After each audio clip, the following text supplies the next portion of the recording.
Hey everyone, welcome to podcast number 11, Industrialization from 1870 to 1910. We're going to cover first and second industrial revolutions. We'll talk about trusts, labor unions, immigration, urbanization, and the politics of the Gilded Age, always a popular one. So let's go ahead and get started here. All right, we typically talk about two different kinds of or two different periods of industrialization. The first one taking place earlier in the 19th century. We talked a little bit about, the Embargo Act under Jefferson, the War of 1812, and then the industrialization kind of leading up until the Civil War. In that we see the textile industry popping up. We see railroads starting, lots of coal mining going on. And then there's a second industrial revolution that happens later on in the 19th century into the early 20th century. We tend to think about that being much more involved with transcontinental railroads, oil industry, steel industry becomes huge, electricity comes on the scene now, and that's typically the second industrial revolution in American history. You can kind of see the acronyms there as well. We see industry during this period picking up in the South. We also see very heavy industry taking place in the Northeast. Okay, we see a kind of a transition from having skilled craftsmen to unskilled labor taking place. We see an emphasis on being efficient, known as that. That's usually considered Taylorism, and we also see, a lot of exploitation taking place in the Industrial Revolution, where we see a lot of child labor and stuff like that. So, anyways, the Transcontinental Railroad is a big part of this period. Transcontinental Railroad starts production in 1863 and goes until 1869. So this actually starts during the Civil War.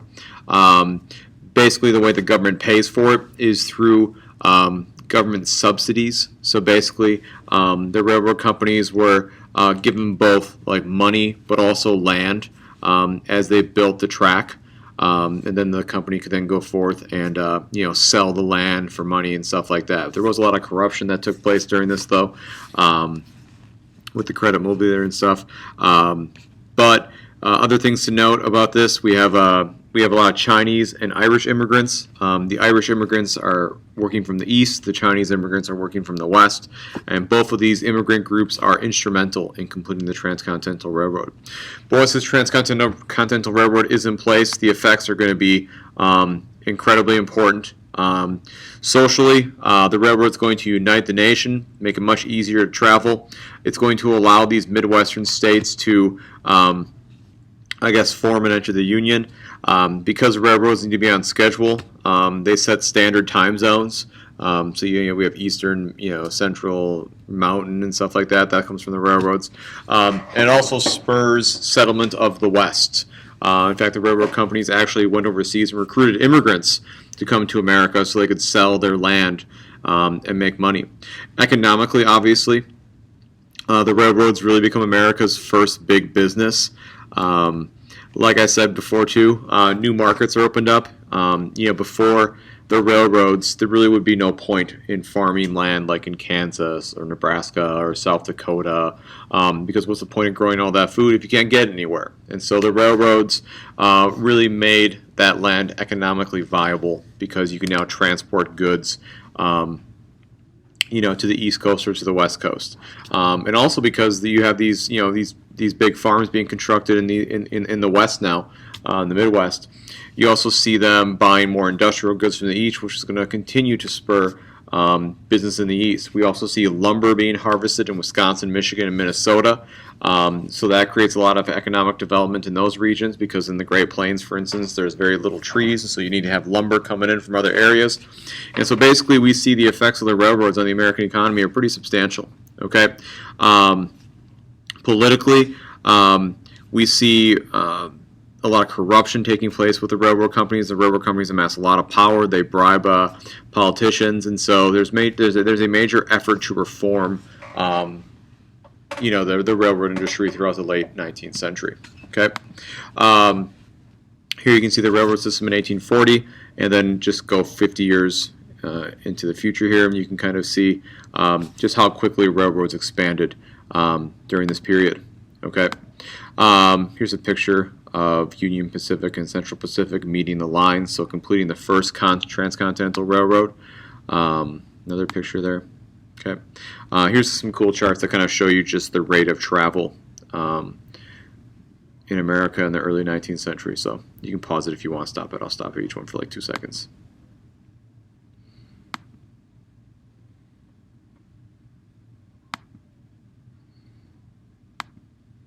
Okay, we also see during this period of time the emergence of trusts.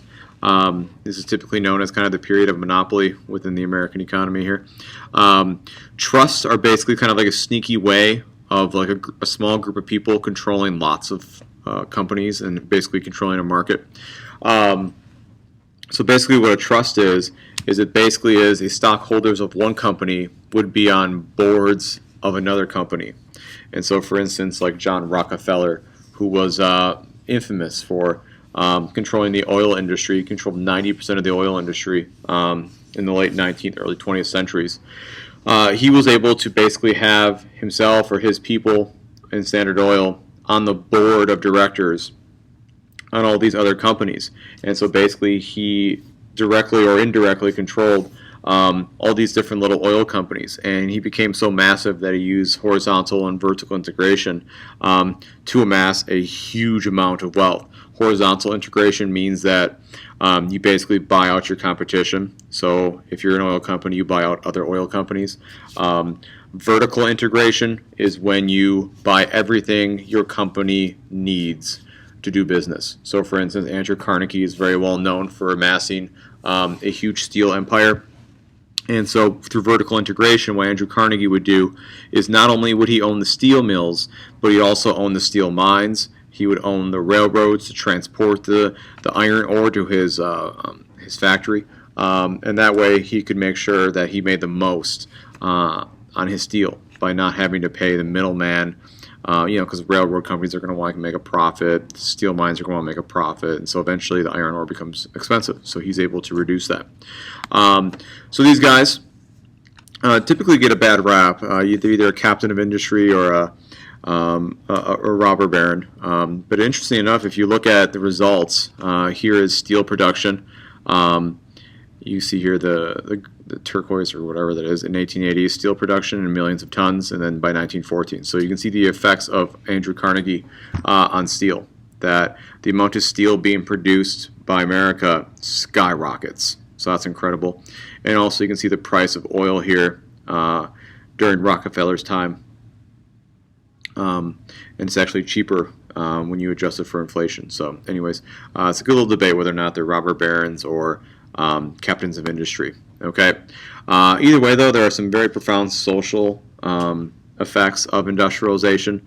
There's basically two schools of thought that we see developing here. We see Andrew Carnegie basically kind of believes in this idea of this gospel of wealth, believing that the wealthy have a moral obligation to use their wealth for the good of all society. So he felt like the rich people at one point needed to, you should definitely work hard and make your money, but at some point enough's enough and you need to give it all back. So I'm sure you guys have heard the word Carnegie before because a lot of his money is still floating around there today. Okay. The other side of the coin, the opposite of gospel of wealth, would be social Darwinism. And these people basically had this idea that if you were wealthy, it's because you were worthy.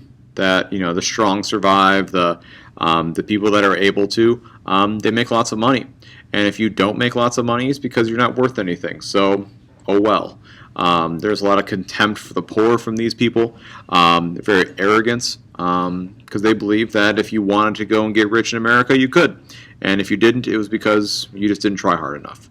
But we definitely see during this period of industrialization, we see a lot of social stratification taking place. The wealthier percent of Americans are controlling a lot more of the nation's wealth. We see a very big gap widening between rich and poor. And plus you have all these immigrants that are pouring into the country now, and they're working for these really low wages in these factories. And so for really the first time in American history, you really have incredibly large-scale poverty, starting to take place. And we're going to struggle with how do we deal with that. Okay, you're going to see a reaction to industrialization and poverty, and stuff like the New Deal and New Society and stuff like that. Our Great Society, excuse me.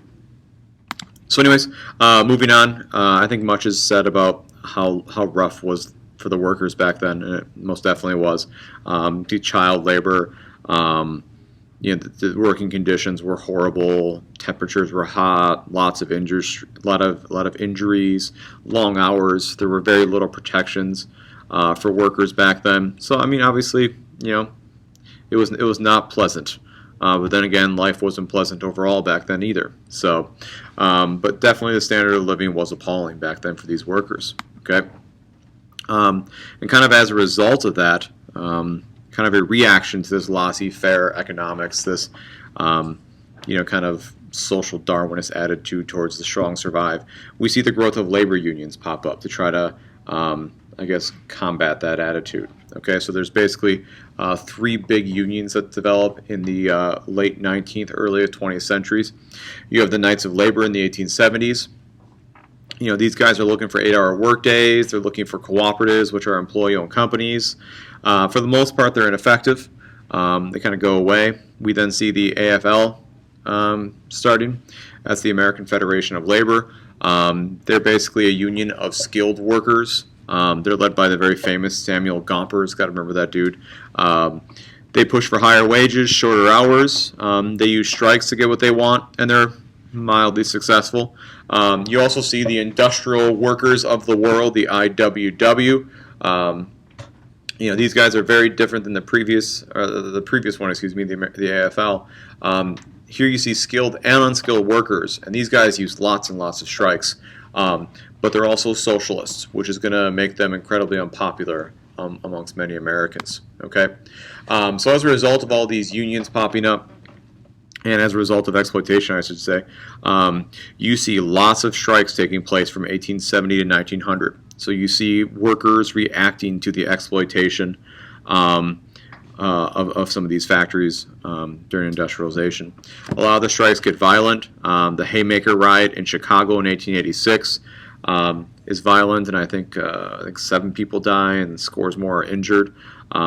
You also see some of these other big strikes here: the Great Railroad Strike of 1877, the Homestead Strike of 1892, the Pullman Strike, 1894, which was nationwide. So you see all this labor unrest taking place during this period of industrialization. Okay, and we all know that eventually labor is successful in getting 8-hour work days, overtime, benefits, and stuff like that. But at first, it's very rough going, and they're very unsuccessful at first. Plus, the government really doesn't support them as much either until later on into the 20th century. Okay, I mentioned immigrants before.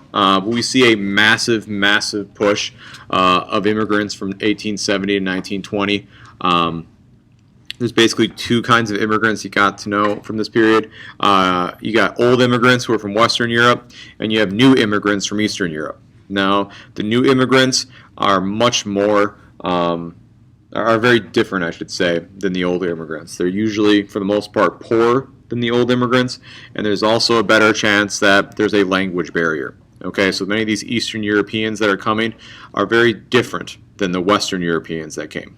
Okay, and there's going to be a little bit more of a transition period with those groups. Okay, so here's kind of the breakdown between old immigrants and new immigrants. Old immigrants are usually considered to be, English, Irish, and the Germans. Okay, whereas the new immigrants are typically seen as being the Italians, Austro-Hungarians, Russians, and some people include Asians in there as well, which you can. There's definitely more Asian immigration during the later half of the 19th century and early 20th century. Okay, my lights just went off there. Sorry about that. As far as European immigration goes, though, one of the things you have to know is Ellis Island was kind of the main entry point for many of these European immigrants. There was basically a 14-day trip from Europe to America. You came to Ellis Island, you saw a Statue of Liberty, you got a physical examination, you were asked questions to make sure that you weren't some kind of crazy person or a criminal. But 2% of immigrants are actually denied admission, and kind of some cool stats down here about Ellis Island and Americans today. Okay, usually what these new immigrants did is because they were so poor, they basically flocked to cities, and they would basically carve out little sections of that city for themselves. So that's where you have the terms like Little Italies or Chinatowns or Little Poland and stuff like that. And you have some of these cities becoming these major kind of immigrant magnets like Chicago, Milwaukee, New York, and Boston. And the change that takes place is pretty profound. It's kind of interesting. You think about like Massachusetts, for instance. You could argue that the Puritans and all these guys, they tried to get away from Europe and Catholicism and stuff like that. And then here you see it completely changing over periods of time here. Anyways, moving on, I mentioned Asian immigration. There is a fair amount of Asian immigration that starts to take place in the 19th century. Some of the reasons for that, over here. One of the reasons that Asians did come over to America, a lot of them worked on the railroads, a lot of them came over for gold. Okay. However, Asian immigration is halted. 200,000 do come through Angel Island, which is like the West Coast version of Ellis Island. But we see laws being put into place that really discriminated against Asians. So you have the Webb Alien Land Law, which basically prohibited alien Asians from owning land in California. You have the Chinese Exclusion Act in 1882, which obviously just read the name of the law and it's pretty straightforward.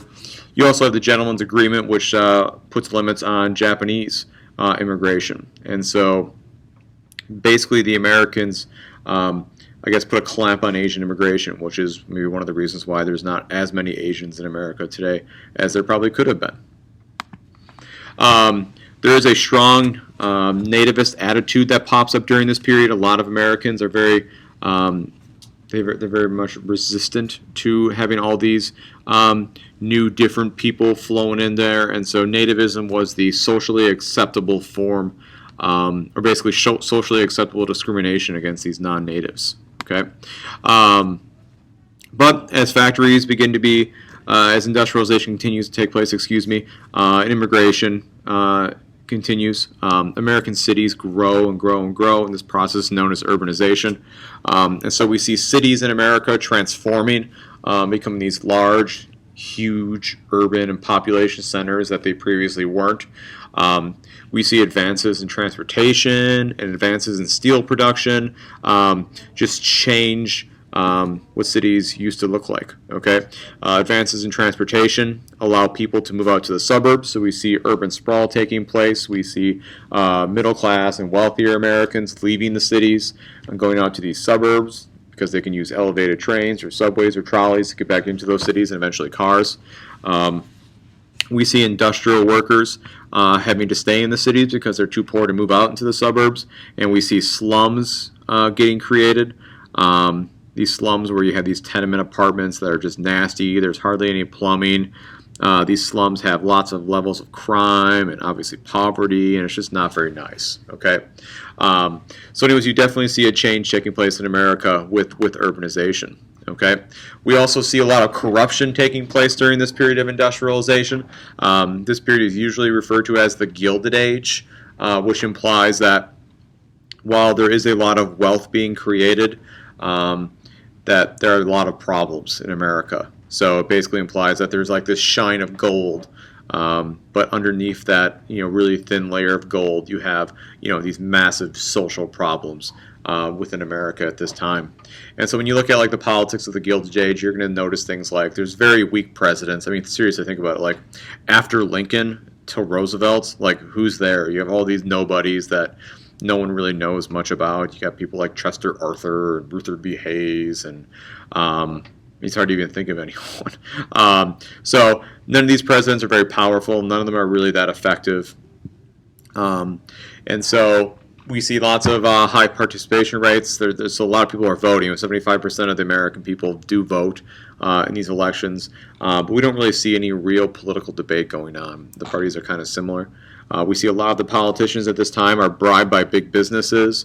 There's still a lot of corruption due to the spoils system. However, the spoils system does come to an end because of the Pendleton Civil Service Act, which is something you should know. Could be a pesky multiple choice question there. The Pendleton Civil Service Act creates the Civil Service Commission, which gave government jobs based on merit, not party loyalty. So it ends the spoils system put into place by Andrew Jackson. We also see, sorry, my bell's going off there. We also see political machines popping up in most of the cities, especially kind of on the East Coast there. And these political machines basically control the government in many of these cities. Okay, they basically are able to give money, give favors, give jobs to supporters who voted for them. Okay, so if you vote for this party, they'll some way give you some payback, whether it comes in the form of money or a license or some kind of job. Boss Tweed and Tammany Hall are the most infamous examples of this in New York City. They basically are able to use these immigrants who are coming in by the boatload, obviously, give them some bread, give them some soup, give them a job or some place to live, and then they get their votes. Okay. And once these political machines control the cities, they're able to rig elections and stay in power and steal millions of dollars from American cities. And that kind of takes place for much of the late 19th century until much needed reforms come into play to fix the situation. Okay. So anyways, we're going to stop there for today. Feel free to follow me on Twitter. My website has all my PowerPoint, my chapter PowerPoints, all my podcasts. Email me any questions, and then obviously follow me on YouTube. Thanks, guys. Hopefully this helps.